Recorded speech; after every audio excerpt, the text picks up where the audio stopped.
If you've ever wondered how to take your real estate investing from just a side hustle to a multi-million-dollar business, today's guests have the exact blueprint. Yeah, that's right, Ashley. They've built a $10 million portfolio and engineered their escape from the corporate world, all while raising a family. Niti and Palak created a framework that makes their BRRRR strategy so efficient.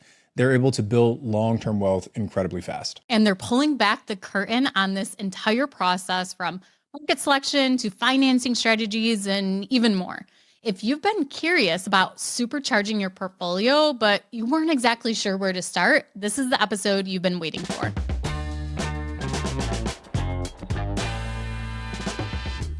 This is the Real Estate Rookie Podcast, and I'm Ashley Kerr. And I'm Tony J. Robinson. Niti Palak, welcome to the Real Estate Rookie Podcast. Super excited to have you both. Thank you so much for having us. Thank you for having us. We're excited too. Now, you guys have been experienced podcasters on the BiggerPockets Real Estate Podcast, but welcome to the Rookie Podcast, where our listeners are way more engaged, way more awesome. Like, for the audience, can you give a high-level overview of your portfolio? I love it. No, thank you again for having us. To give everyone a quick backstory, Palak and I were in corporate for a long time. We kind of, followed the traditional route of getting a college degree, kind of trying to climb the corporate ladder for about 15. I did it for 15 years. Palak did it for around 17 years. Yeah. And then we realized we needed to kind of build, wealth. We had income, but we didn't really have wealth, and we really wanted to spend time with our little kids. So we started investing in real estate. This back in 2015, 2016.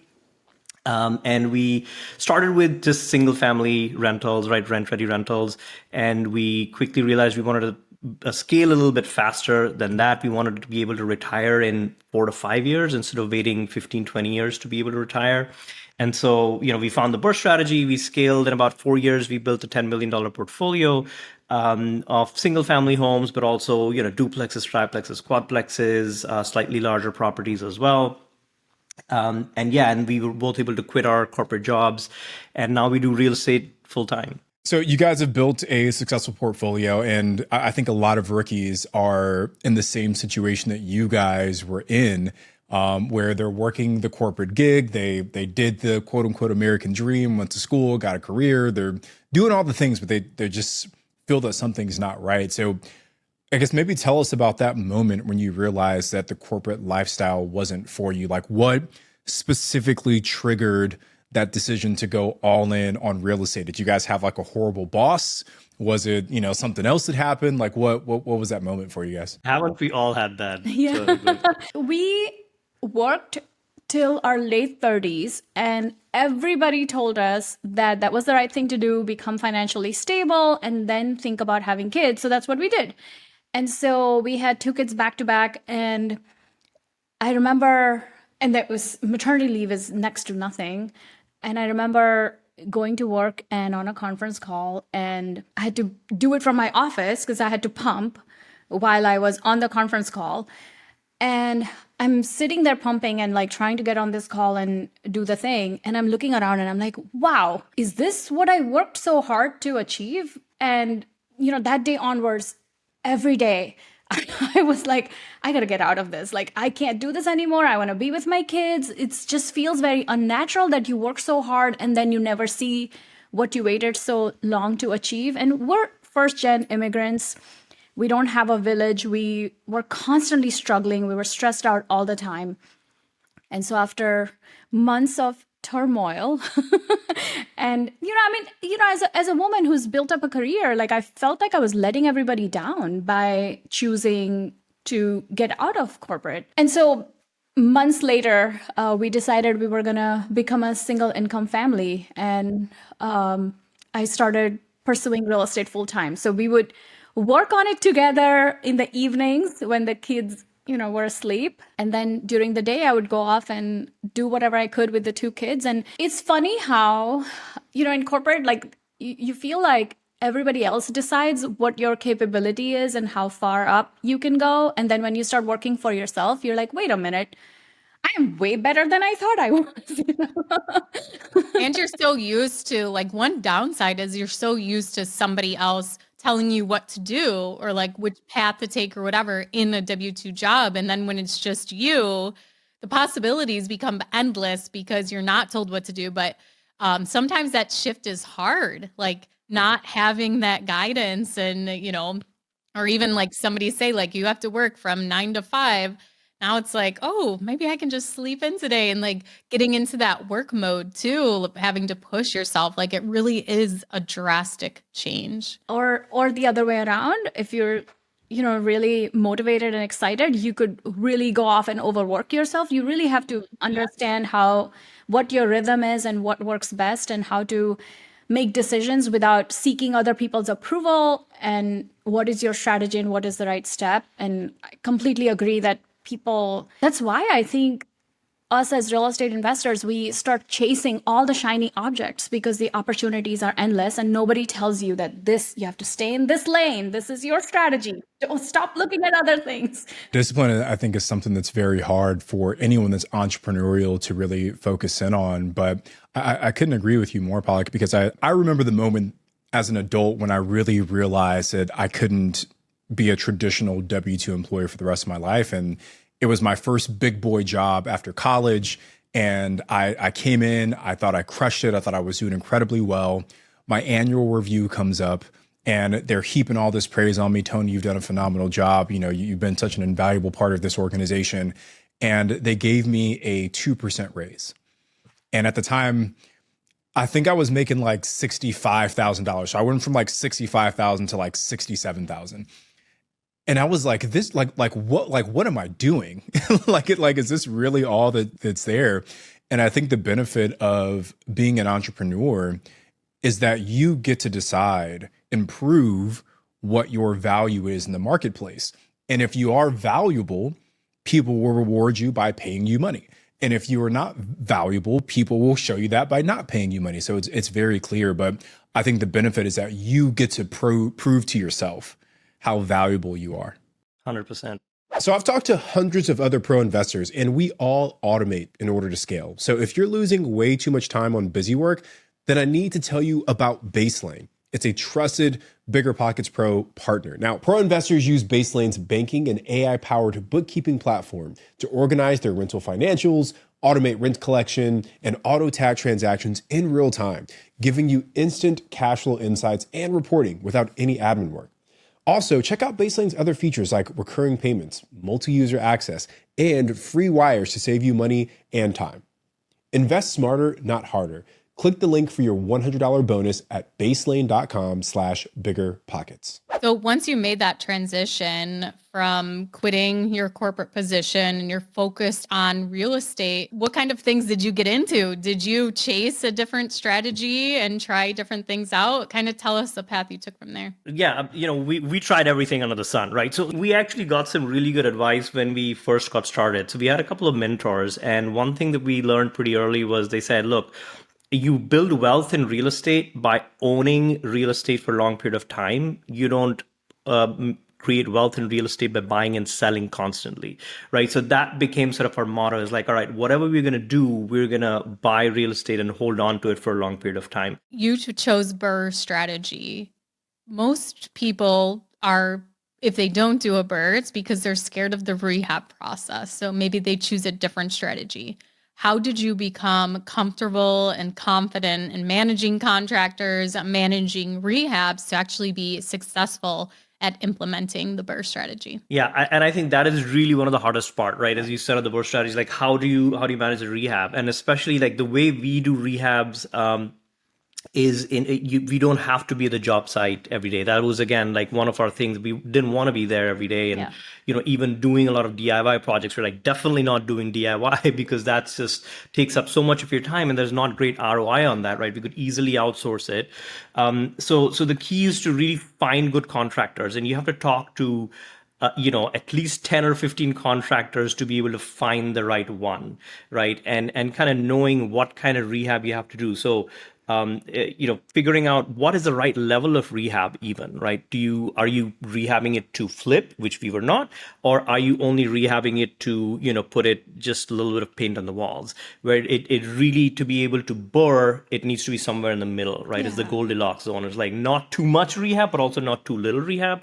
And so knowing who your stakeholders are, right? Yeah. Like you need to know who are your stakeholders, who's your end customer that you're rehabbing for. So one of them is, of course, your tenant. You want to make sure your property is appealing, comfortable, and safe for your tenants for that area, right? What are the other products that are being offered and how to make your product stand out for the right price. But then the other stakeholder in the BRRRR strategy is the appraiser. You want to make sure that your property appraises to where you want it to appraise so you can get the cash out that you need so you can move it to the next deal and the next deal. And again, once you learn the skill of how to estimate rehabs, right? And mistakes will be made along the way, right? Yeah. And so that's why we always say, whenever you're coming up with a rehab estimate, always put 10 to 15% contingency at the end of it, because that your rehab is always going to go. There's always be surprises at every rehab, right? There's steps that you can take to minimize those surprises. Things like doing a home inspection and knowing ahead of time what surprises may come up, and then building that into your rehab budget, right? Getting 2 or 3 different quotes from 2 or 3 different contractors so you can really kind of vet that you're actually covering everything and not missing anything, and you're getting a reasonably good quote. And knowing that contractors are creatives. They're creatives. You have to be the one to manage the project well. You have to be the one to keep things organized, document things, and make sure you're staying under budget and on time. And you've hired this person to do the work. Once you take ownership of that, it becomes a lot easier. Yeah, and one more tip, if I may. So, it's really having a good boots on the ground is so critical, right? Like having somebody who can be your eyes and ears, who can visit the property a couple of times a week, maybe 3 times a week, sending you pictures and videos of what's going on, and that they're an independent third party so that they can be unbiased, Yeah. right, as the rehab is going on. And so, having that really ensures that the property, the rehab is coming along well, and also paying your contractor in certain phases as and when the rehab gets done. Yes. So don't pay 50% upfront to your contractor because a lot of people do that, right? And so paying the contractor for the work after it's done and having it inspected by a third party is really, there's so many safeguards that you can put into place. But ultimately, as you said, Ashley, like it is still, a risk, but at the end of the day, that's a skill worth mastering, and Right. you will make mistakes. But BRRRR is such a forgiving strategy in that sense that it's not like a flip where if you go over your budget, then you're going to lose money on that property, right? With BRRRR, you can do a cash out refi. Maybe you get a little bit less equity up front, but because you're holding on to it for a long period of time, you can refi in 2 or 3 years when the equity goes up and the property value goes up, and then pull that cash out eventually. So, Palak, you mentioned the appraisal process and how this is also a key component of doing the BRRRR strategy. Can you give us some tips and tricks as to what we should be focused on for an appraisal? Like what will actually increase the value of the property? Yeah, that's a really good question. I think that the big thing is you have to really understand what properties are being appraised around where your property is and at what amount. So doing that comparison will allow you to know what rehab you should be doing. That's the easiest way to figure that out, right?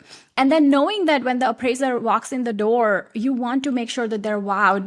They want to look at a property and be like, yes, this is a fully renovated property. So a lot of times I notice that people, especially BRRRR investors, they say, oh, it's a rental, so we're only going to do this or that. And that's not going to wow your appraiser, and that's not going to make them appraise your property higher, right? You want to make sure they walk in the door and they feel like it's a fully renovated property.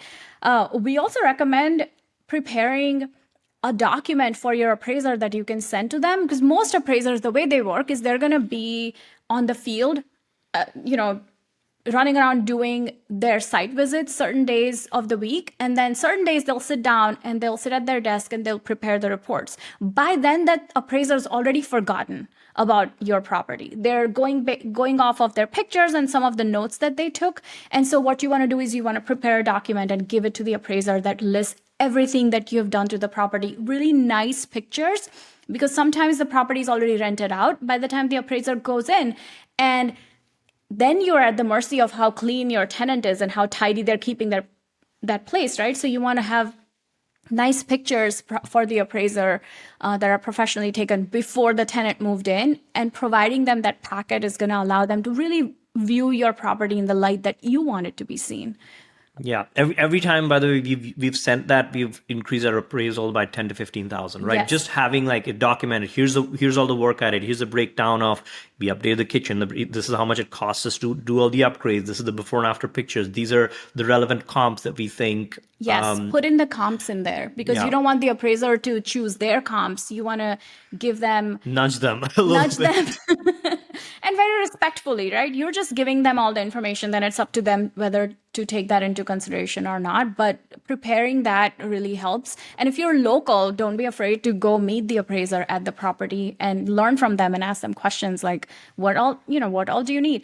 I've also noticed a lot of times appraisers don't go into certain parts of the property if nobody's showing it to them. So if you give them a list of items, there have been times when appraisers don't realize there is a garage or there is a mudroom where there is an entire laundry area unless you list it, right? Especially in these rentals, when you're renovating old homes, they prepare certain areas like the washer dryer. We're going to get creative and put it somewhere, right? And so the appraiser may not even know that they need to go there and check for that. So listing all those things really helps. Yeah, I think one of the best things that a rookie can do as they're starting the rehab process and they're eyeing a refinance on the back end that's going to require an appraisal is to try and get your hands on other appraisals from that local market. Because if you can see, hey, here's an appraisal that was done last month, and here's the radius that the appraiser used. In some markets, maybe the radius is only a quarter of a mile. In other markets, maybe the radius is 5 miles. Like I know for me in like my suburban neighborhood, the radius was literally like a quarter mile. But in Joshua Tree, where I invest, they've used comps that were 7 miles away, right? Because it's a different landscape. So knowing the radius, how does the appraiser account for variance in lot size? How does the appraiser account for variance in bathroom count? How does the appraiser account for variance in condition?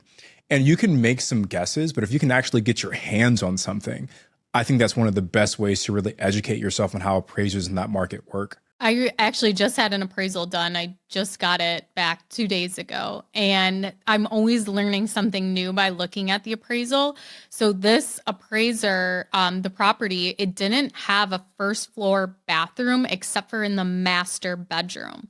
So there was actually a $4,000 deduction in value because there wasn't that bathroom that was accessible to the common area, and it was like under the functionality part, the line item. But like that was something I'd never seen before. I guess this is also probably the first house that hasn't had a bathroom that, isn't in a master bedroom, but there's just little like unique things there that I wouldn't even think of that an appraiser can deduct or add points. This property too had a basement, and about 40% of the basement was finished and a bedroom was added in there. The bedroom value in the basement was only worth like $4,500 compared to a bedroom on the first floor or second floor above, the grade was, like $7,500 per bedroom in value. So like just seeing these little tiny things and how these little thousands of dollars in different places can add up or decrease your value. A lot of the appraisal it's like more art than science, right? And you could have two appraisers go to the same exact property and come up with two different opinions of value. So Niti Palak, I guess one question for you guys. Have you ever had to challenge an appraisal? You're doing your refinance in the back end, the value doesn't come back where you anticipated it would, and you've had to go back and try and get the correct value. Have you guys ever experienced that? And if so, how'd you deal with it? Absolutely. That'll happen. If you're investing a lot, that'll happen a few times along the way, right? And so, when it does happen, a couple of things that you could do that we've done, right? So one is you can respectfully challenge the appraisal. So you can kind of send back an email to the appraiser and to the lender to kind of say, hey, look, These are the comps that we think that really reflect the kind of work that we've done in our property, and this is what we think the real value really should be. And again, having that appraisal document up front that you give to your appraiser does help kind of, put your point across even before they write up the report. But you can kind of say, look, you can definitely challenge that and do it respectfully, because the appraiser is under no obligation to go back and, increase the value, right? So if you're kind of rude, or if you just be like, hey, you don't know what you're doing, this really should be this, they're just saying, no, thank you, I'm good with where I'm at, right? And so be respectful when you're requesting sort of a change in the appraisal. But if it doesn't happen, then another thing that you can do is just ask the lender if you can order another appraisal. Now you'll have to pay for that additional appraiser, whatever it is, $500-$600 for a different appraisal. So that will come out of pocket for you. But if that can increase your value by a few $1,000s, it's going to be more than worth it. I know we spend a lot of time on appraisals, but I think it's such an important part of nailing the BRRRR process is being able to actually achieve the appraisal that you want. So we appreciate you guys kind of breaking that down for us. But the next thing I want to hit is your scale framework. And I know that you guys have put this together, and it kind of underpins how you both have been able to build your portfolio so quickly. So let's just kind of go through what exactly the scale framework is. So the S, what does the S stand for? S stands for Scalable Acquisitions and Deal Analysis. And before I jump into that, if I may offer just like a quick of why we came up with the scale framework, right? Because sort of what does it mean? And so when we first sort of started doing BRRRR, right, we noticed that there is no one way to do BRRRR. People are doing BRRRRs in many different ways, right? Depending on the kind of rehab they do, who does the rehab, how they finance it, how they even look for deals. Some people were becoming wholesalers so they can get the best deals, whereas some people were like, let me become a contractor so I can save money in the construction piece. So there's many, many different flavors of BRRRR. So we're like, okay, how do we implement BRRRR in a way that makes the most sense for our lifestyle and how we want to build our business? Again, kind of going back to time and location freedom, building it in a way that we can build systems and processes and teams and scale fast. And scale fast, right? So that's kind of how we came up with the scale framework, and that kind of defines how we specifically implemented every step in the BRRRR process. So S stands for Scalable Acquisitions and Deal Analysis. So that's the buy part of the process, right? So a lot of times people will look for deals in multiple markets, or they'll look at all the deals that are coming to them. But I don't think that's the right way to do it. So the right way to do it is kind of put it backwards. First, really figure out which market and which zip code you want to invest in, and then identify your specific buying criteria or your ideal property avatar, right? It's like really figuring out, is it a 3-bed, 1-bath you're trying to buy?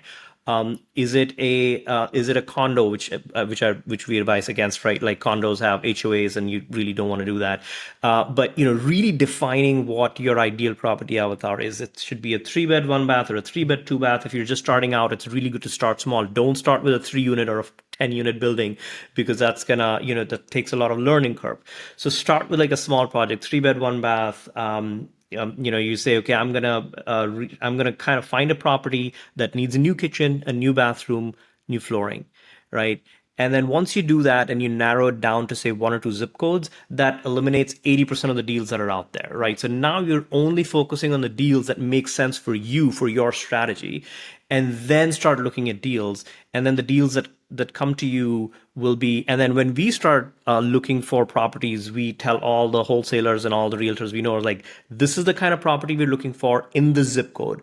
So we get all the deals coming to us that are actually what our buying criteria and is. The more specific you are, the more you're going to stick in their mind. And now they know that you're not just somebody who's dabbling in real estate. You're serious about it. You're very specific about your criteria, and that allows them to send those deals off to you. And so, yeah, having that predictable deal analysis and then building that deal pipeline, getting very specific on your property avatar. I think just one follow-up question to that, because you hit on an important point, that you guys are focusing on the business of scaling, not necessarily the business of finding off-market deals, which is wholesaling. So how are you identifying the wholesalers that you end up working with? Are you going to Facebook groups? Are you going to local meetups? Like how are you identifying these wholesalers? Where are they all hiding? So, it's all of those things, right? So if once you decide which market you're investing in, say you're investing in Philadelphia, I would go on a Facebook, type in Philadelphia real estate investors. There'll be a few Facebook groups that pop up. A lot of them will have anywhere between 5 to 10,000 members, something like that. Join as many Facebook groups as you can. There will already be both investors and wholesalers in those Facebook groups. You can just post a question in there. Hey, I'm looking for wholesalers. Would you recommend some? And then there'll be some people who recommend wholesalers, or there'll be wholesalers who will introduce themselves, right? Just build a network of wholesalers. Like, just your first goal should be to give your email to as many wholesalers as you can. Now, when you do a deal with them, you do want to vet them, right? Because wholesaling is the Wild West. There's not really a lot of rules around wholesaling, and like there is around realtors. There is no rules around really. It's a very new industry, so you have to be careful as to who you're doing deals with. So you make sure if you do a deal with a wholesaler that you vet them and you check for references and you make sure they're legit. And never wire money to a wholesaler directly. Yeah. There's things that you learn, that, and to anyone really, right? Yeah. You really want to make sure that you're sending money to the right people and Right. All that. But yeah, first goal is to get as many Get on wholesalers, as many lists as possible. Right. Facebook group, Google, local meetups, all that stuff. And and you're right, it's unregulated. So you want to make sure you vet the wholesaler, ask for references, make sure you're involving a title agent and an attorney if this is your first time. Also, if first time investors, we always recommend for first time investors, it's okay if you pay a little bit more for the property. Working with wholesalers and buying off-market deals, that's for your second, third deal. First deal, make it as predictable, as simple as possible. Yeah, and we, by the way, still do 50% or 40% of our deals through MLS. The MLS, yeah. Right, so we're There not. are some great deals. So on the there's MLS. really good deals if you know what you're looking for. Again, if you have a good buying criteria, these deals kind of come to you in that sense. Our first burr, we found it actually in a Facebook group, and a wholesaler had posted it, and he said that there is a really cute grandma's house up for sale. It needs work. Does anybody want it? And I remember we went and saw it, and is it okay if I tell you guys the story? It'll take a few minutes. So we went with our contractor to look at this property, and this wholesaler is a pretty big name, so they hold open houses. So there's like 20 people looking at that house, and they do this because they want to make sure that everybody feels like they need to jump on it right away. It's a good tactic, right? So we went there. We had no idea how to do any of this, so we went there with our contractor, and they were like, if you want it, we need a check for $5,000 written to this title company. And we're like, oh, we didn't even bring the checkbook. Our contractor lived around the corner, so he went home and he called his wife and he's like, can you write a check for $5,000? He went and got that check. He gave it to them and he was like, don't cash it, please. This is just to hold the property. We went home, we wired the money, and then we were like, can you send us a picture of that check torn up? And that's what we did. And of course, we still work with that contractor because of that. Yeah, I mean, wow, what a nice contractor to do that for you. So I mean, you learn these things along the way and build your team who'll back you up when you need them. So let's move on to the C. What does the C stand for? Yeah, so the C is the construction without the DIY, right? So this is the rehab phase in Burr. And really the key here is knowing what kind of rehab you're doing. So again, looking at comps before you even start the rehab or come up with a rehab budget, look for properties that's sold in the area that are going to be, that you're trying to make your property sell for, right? So if you're trying to sell your property or get your property to ARV for, let's say 200,000, look for properties that are sold in that zip code for around 200,000 that were rehabbed, right? So you'll see, okay, this is how they did the kitchen, this is how they did the bathroom. So you can now have a template that to follow to say, okay, if I redo my kitchen and my bathroom and the flooring, that's what's going to give me the $200,000 ARV. So figuring out what your property is going to look like, getting quotes from your contractor, building it that 10 to 15% contingency, and then really putting systems and processes in place to be able to manage your rehab. I think that, as we talked about earlier, is really, really important. So having we have a WhatsApp number, right, of our contractor. We're always using that for them to send pictures and videos as the rehab is getting done. And same thing with the boots on the ground, right? So having those systems and processes in place to manage your rehab really helps. And again, like our goal is to have a nice, comfortable place. We put in nice flooring. We always have a template, right? So again, thinking about scaling, we have a template. So all our kitchens look the same in all our buildings, right? Because they look exactly the same. We went through once and selected the best looking cabinets and the best looking appliances and the countertops and the flooring. And once you figure that out, you don't really need to change that. So everything is down to a science, and all the contractor has to do is just be like, all right, follow the list. Let me ask, I think one of the bigger challenges for a rookie is finding a good contractor. So let's say that we dumped you guys in the middle of a brand new city, somewhere you didn't know, somewhere you didn't have connections, somewhere you didn't already have contractors. Where are you going to identify the right folks to work with? Yeah, Niti has a really good hack on finding contractors. So one is, of course, you could go to go online and look for you can go to Facebook groups, you can Google, you can look at Angie's website. It's called Angie's now instead of Angie's List. There's different websites that you can look for to get a list of different contractors that you're going to call. And never work with the first one. Like, always call 10 or 15 contractors. One really cool hack that Palak was talking about is, if depending on which city you live in, you can go to the county website for that city and search for a house that was recently renovated. So find a house on Zillow that's sold for, say, $200,000 or whatever the amount you're trying to get your property to look like. Put that address in the county website. It'll come up. It'll kind of show you sometimes what the permits are for that property, if rehab was done on that property, and in the permit is the name of the contractor, right? So now not every house is going to have a permit that was rehabbed, but it's a really quick way. Like, if I did it right now, I'd probably, in an hour, I'd find at least 10 to 15 contractors using that. And I know these contractors are doing business in my neighborhood because that's how I found them. I already know what their product looks like because I saw the pictures of those properties in Zillow. And they pulled the permit. They didn't just wing it. Exactly, right. So another plus is you want your contractor to pull the permit. So that you do that and you'll come up with 10 or 15 contractors. Call every single one of them. A few questions you want to ask them.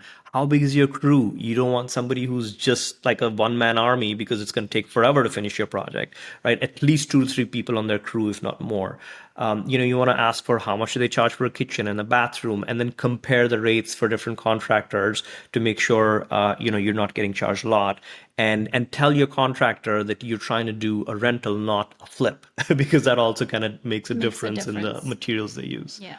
So we've talked about the S, we've talked about the C, and now we're going to talk about the A for Ashley. So is it, you need to become friends with Ashley? You need to listen to Ashley? What is the A? The A stands for adding cash flow, right? And so this again goes back to figuring out how you can maximize the rent for that house. So are you deciding the right kind of finishes? Like, for instance, we always put in a washer dryer in all our properties, right? We always put in stainless steel appliances. We always put in brand new cabinets and granite countertops, because again, those are small things that don't cost a lot, but they really look good and they attract a lot of great tenants. So how do you get your listing to stand out is by picking the right finishes that don't cost a lot, but really maximize, the rent that you can get. And then how to, adding cash flow is all about how to manage properties in a way that not only maximizes your rent, but also makes your tenant happy without you physically answering all their questions, right? It's all about how to get out of the way and have a team manage your tenants, right? And that's how you can scale the BRRRR process, is by not becoming the property manager, and if you are the property manager, still having a team in place that does all of the day-to-day operations of managing your tenants. Yes. And, one last thing I'll add is, having the tenant, like if we find a good tenant, we never increase their rent, like for as long as they're there, because we want the tenant, like one of the biggest costs that you'll have is the turnover, right, between tenants and the vacancy.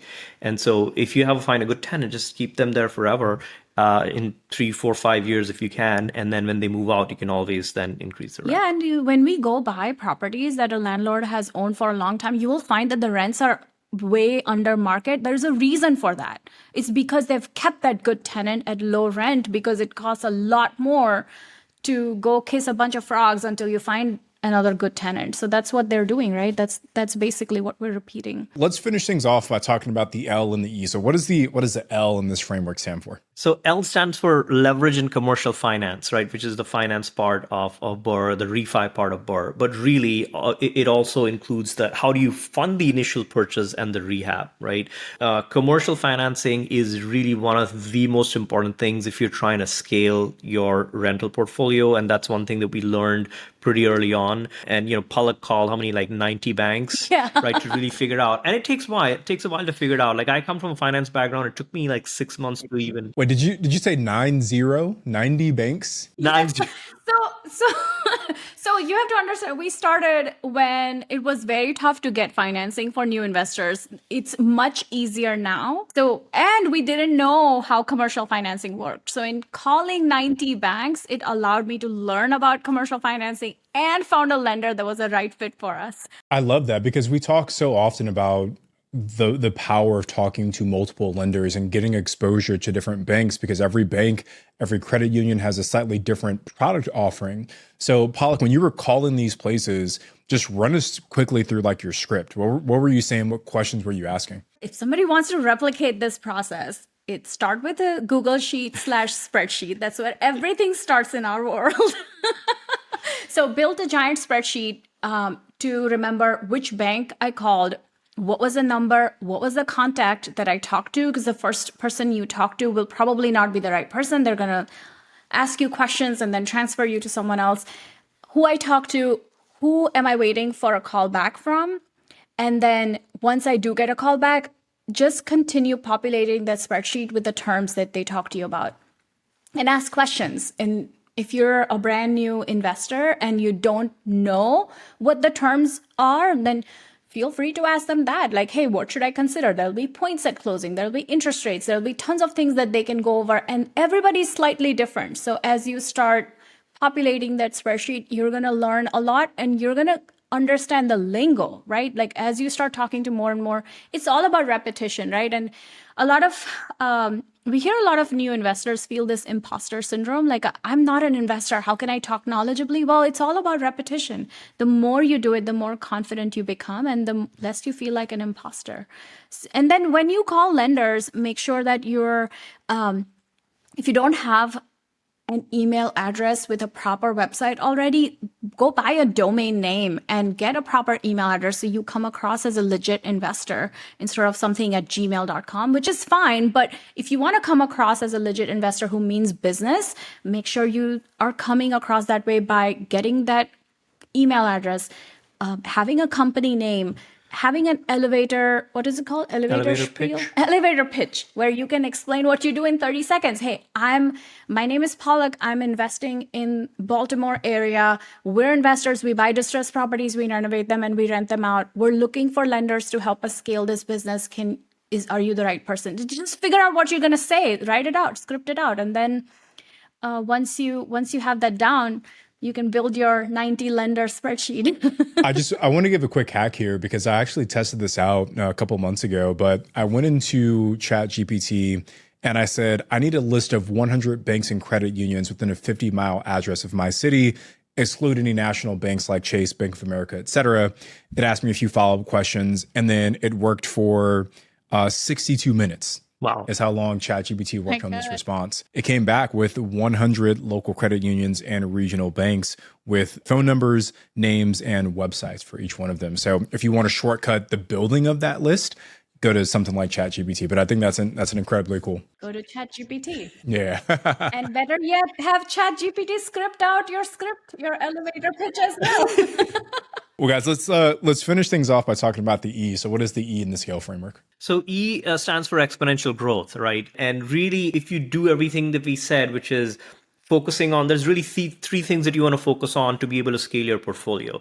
One is your mastering deal analysis, because without that, it's hard for you to scale. Don't rely on your contractor to do that for you, your realtor to do that for you. You really need to master deal analysis. Second is mastering commercial finance, right? So everything from hard money to when you go to refi, you really want to master that to be able to scale. And the third piece is managing your team. So managing your contractor, managing your realtor, managing your property manager, learning those skills of how you're going to use them so that they're doing their job really, really well. And then putting in systems and processes and teams along the way that really help you scale. So that's really exponential growth, is once you do all these things. And as we said, like you could build a business just off of wholesaling or just being a construction company. And eventually, if you want to do that, you can. Right. But then don't let that get in the way of building your portfolio, because ultimately it's about creating wealth. And every piece of the BRRRR process is its own active business. Like you're saying, wholesaling and construction, all of that is its own active business. Could you build all of those? Absolutely. But should you focus on building wealth and passive income? If that's what you're after, that's what we did. That's what the scale framework is all about. Well, Niti and Palak, thank you so much for joining us today on the Real Estate Rookie podcast. We are so thankful to have you to share your experience and your journey with the rookie investors. Can you let them know where they can reach out to you and find out more information? Yeah, you can follow us on Instagram at Open Spaces Academy. That is the best way to get in touch with us. Yeah, thank you so much for having us. It was great being here. Thank you for having us. And will you guys be at BPCon this year in Las Vegas? Yes, yeah. I think I'm certainly going to be, and I'm actually doing a 3-hour session in BPCon. So yeah. Awesome. Tell us about that real quick. Give us the elevator pitch. So the elevator pitch for that is, really learning. So it'll be the scale framework that we talked about, but in much more detail, right? Things that are working in this market that you need to be doing right now for every step in the process. Case studies of deals that we've done, everything from single family to duplexes to even large 10, 15 unit buildings. There'll be Q&A. And like a state of the market in that as well. Things that we're taking, because we speak to lenders every day, we speak to title agents, realtors. So just what's happening, and I analyze deals all over the U.S. and every single, like in many markets, right? So every week I look at like literally 50 to 100 deals. So I have a perspective that I can share on what's going on in each of the different markets. So if you can be there. Yeah, awesome. You can go to biggerpockets.com/conference and check it out. And we'll see you guys hopefully in Las Vegas. All right. So, there's a cool freebie that we can give out, which if you're interested, it has like a retirement calculator, because a lot of times we're like, wait, how many rentals do I really need to be able to retire? Right. So having like a retirement calculator that we've built out that says, here's how much my income is right now. If I wanted to replace that, how many rentals would I need? There is a building an investor brand, because as Palak said, building an investor brand really helps you attract the right, team members that you're going to hire in the future. Also has a plan where you can start from, hey, where do you want to be 5 years from now, and reverse engineer back to what steps, what tangible action you can take today to make that happen. So breaking it down and reverse engineering your retirement plan. So building a plan and then how to take action. And you can use the code BiggerPockets to get it for free. Well, thank you so much for sharing that with the rookie community. That sounds awesome. I'm going to have to go check that out. So thank you guys so much for joining us today. I'm Ashley and he's Tony, and we'll see you on the next episode of Real Estate Rookie.